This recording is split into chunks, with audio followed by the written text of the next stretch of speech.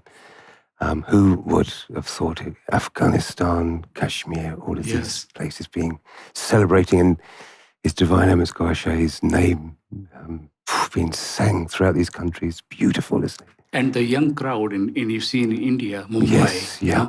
All the people who are there, they are young crowd. Yes. So youth is getting into spirituality, and they are followers of Sarkar Gohar Shahi, Sayyidina Imam Mahdi alayhi salam. Yes. So the truth is accepted by the youth, right? Which is igniting, in the journey. Yeah. Yes. Absolutely. So congratulations for everybody who celebrated yesterday. As you saw, it went on pretty late here in London. We're probably about 7 or 8 miles from the studio over in Bromley, transmitting live across the globe for ALRA TV for the event in London.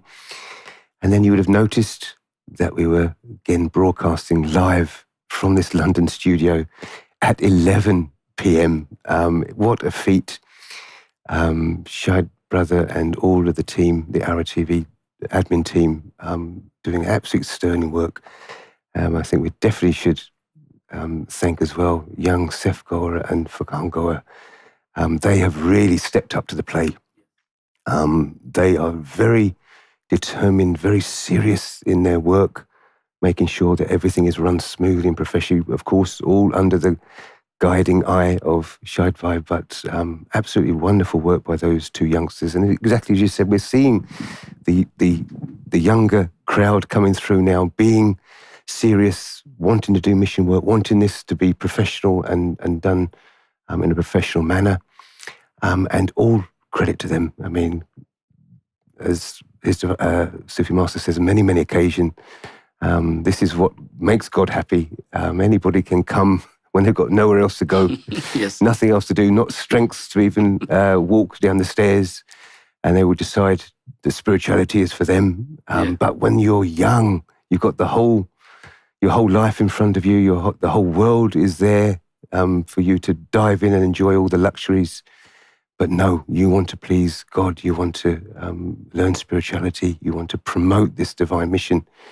It's incredible, isn't it? It's incredible, yes. And that is, it's not around in one particular country or region. It is going global.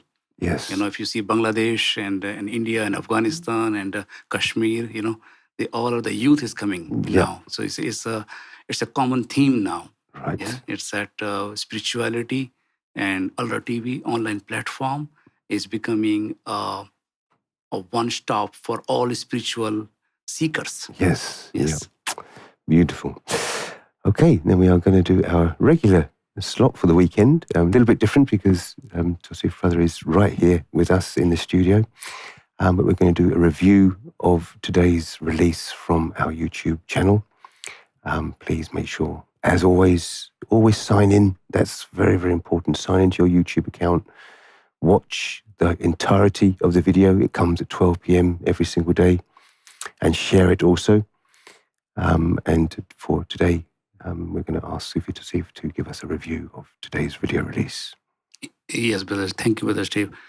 Today's video is very important in terms of the controversies in India among between Hindus and Muslims. What is allowed and what is not allowed, what is permitted, what is prohibited. Yes. In one religion, something is prohibited, in another religion, it is permitted.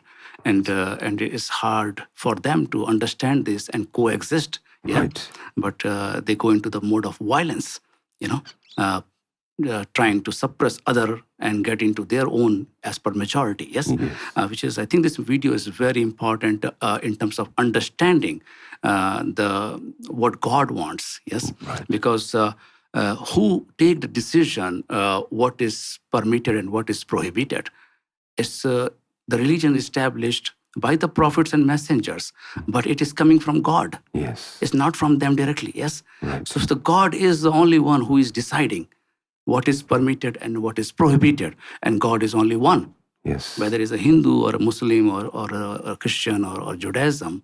So Sufi Master said that in Judaism, Christianity, and Islam, God has permitted meat. Yes, not all, but he has given that you can eat this. Right. So in Hinduism, Sufi Master said that if you look into Veda, the holy text, there's nowhere it is written that you have to be a pure vegetarian. Yeah, because Hinduism came 6,500 years before, so it has been changed. Yeah, still Sufi Master said that if you still believe that your religion is not allowing you to, or prohibiting you to eat meat and go to pure vegetarian, then go ahead, do that. Right. Follow what you believe. But don't pressure this or push other religions to follow what you follow. Right, yes. Yes? That is something you have to understand, because in their religion it's permitted by God. If it is permitted, they cannot say, I cannot eat. Yeah? Like one time, an example coming from Hadith, Prophet Muhammad Sallallahu Alaihi Wasallam, he said, okay, if my wives don't like the smell of the honey, I will not eat. The God immediately sent Angel Gabriel. It says, no, I permitted this for you. Yes. Yes? Yeah. So the permission and prohibition will come from God. Right. Yeah? Yes. Nobody can take the decision. Yes. So that is one thing very important for coexistence of interfaith. Yes, is who is taking this decision. Yes. Yes. Another thing, important point, Brother Steve, Sufi Master explained that in the primordial time when all the souls were in front of the God, and on the right side, the front were the prophets and the messenger souls, and then the saints, and then the mu'minins and all. But on the right side, there were birds and animals, souls who were permitted for consumption for human beings. Yes. And on the left side of the God, there were souls of birds and animals who were prohibited.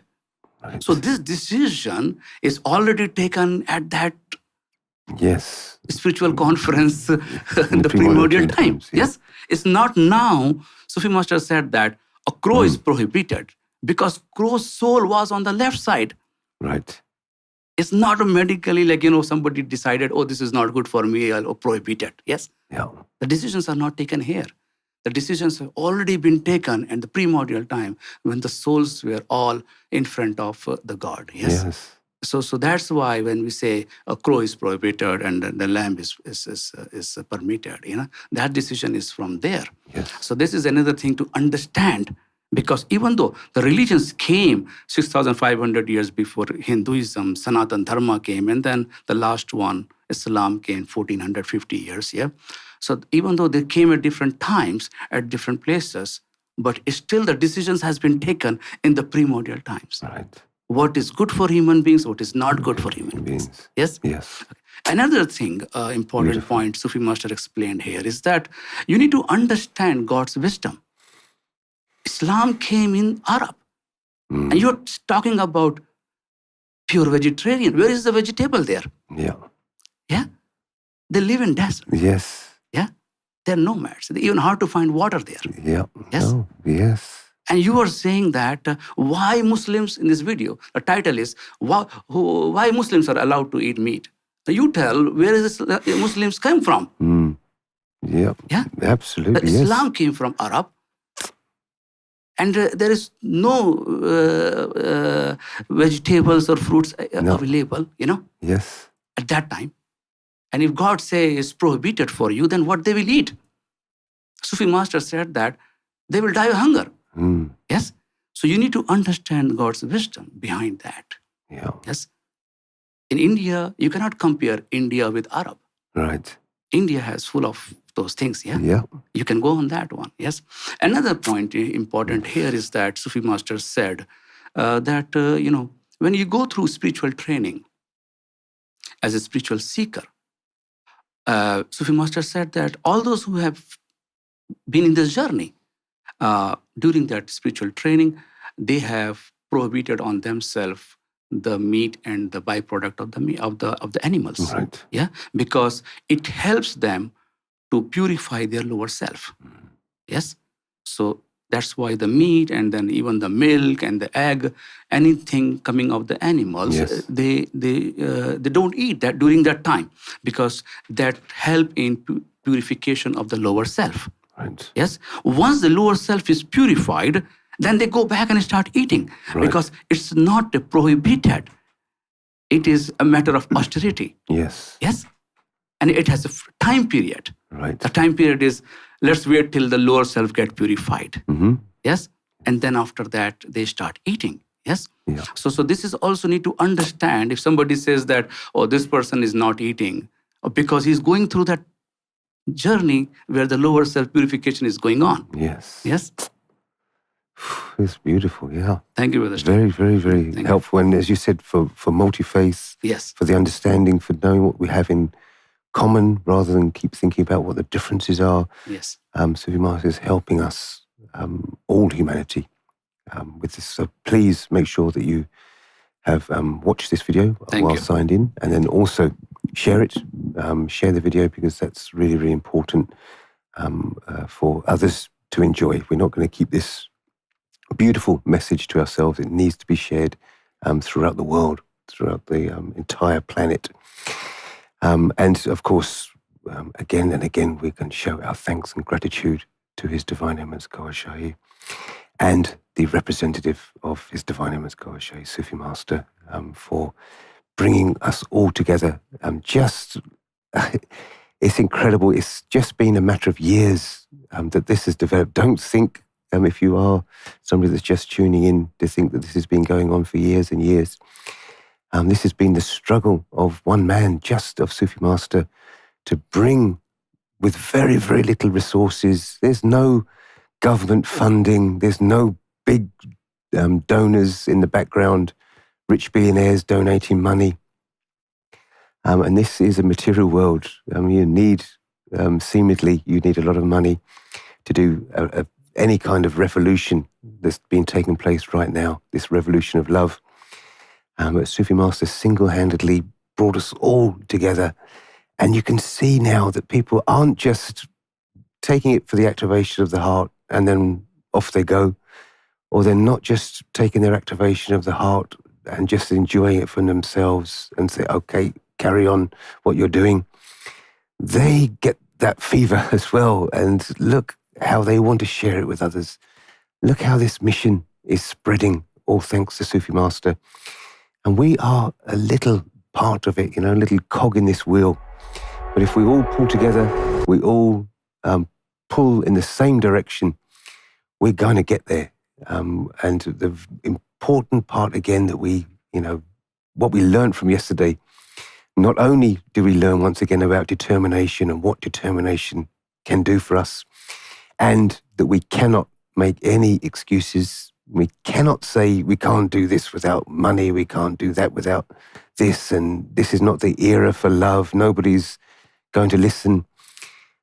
Look what's happening. Sufi Master never gives up. Determination.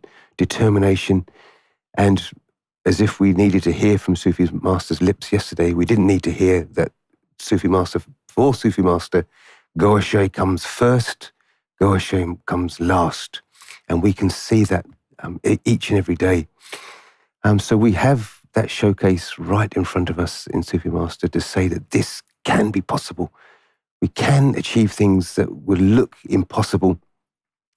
How could it be possible? Just what I was mentioning, that was just one example of many miracles that are happening each and every day.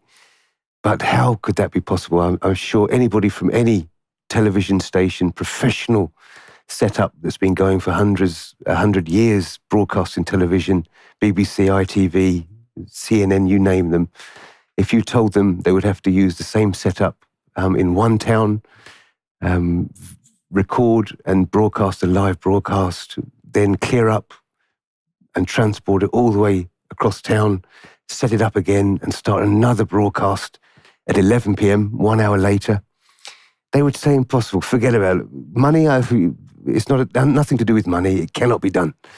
But with this divine blessing, with this bounty that we have, with this untold energy, that if we just make those first steps, we make an effort ourselves, then we are carried along. And all of a sudden you're doing things that you thought you would never be able to do, the things that you thought would be impossible, but they're made possible. I'm going to, after the closing prayer, I'm going to play out again with that video, because we're going to enjoy that again, the video of Jashn Riyaz 2023 from, I'm sorry that I've missed out Bangladesh. It was Bangladesh, Afghanistan, India, and Kashmir as well. So I will play out with that video. But as we always do every single Sunday, after we've had a wonderful week with Sufi Master, we show our gratitude and thanks with a closing prayer of thanksgiving. So please join me all with this closing prayer for our Sunday evening. Lord, please accept our heartfelt thanks, praise, and immense gratitude for your divine bounty and unlimited mercy that you shower upon us day and night. Our hearts all overflowing with gratitude. Those hearts were once empty, lost, and dark, now feel so full, so strong, and so light. Lord, you transformed our character, our lifestyle, nurtured our physical and spiritual well-being to one of deep love, utter peace, and complete contentment. We cannot express our thanks enough in words. Please allow us to share these blessings we have received to all humanity. Amen. To share Goa and Jesus' message of love to all four corners of the world. Please strengthen our faith in you and grant us unshakable trust. Thank you for blessing us with such a beautiful gift as Sufi Master Younus AlGohar. Long may he be amongst us. Amen. Help us support Sufi Master and keep us steadfast on the divine path that leads to our destiny. All that is good, all our achievements are with your blessings and under the guidance of our spiritual guide, Master Younus AlGohar. We offer our eternal thanksgiving. God, Jesus, please keep us under your safe wings here and hereafter. Amen. Thank you so much for joining me for the prayer of thanksgiving. And thank you so much, Brother Tussi, for joining me in the studio. Coming up live and exclusive right here in our London studios, Sufi Master Younus AlGohar for the Sufi Online show. So don't go anywhere, stay in your seats and enjoy the rest of the evening. And God willing, I will see you again tomorrow for the Daily Prelude show. Thank you for joining me. Stay blessed, stay tuned, and God Hafiz.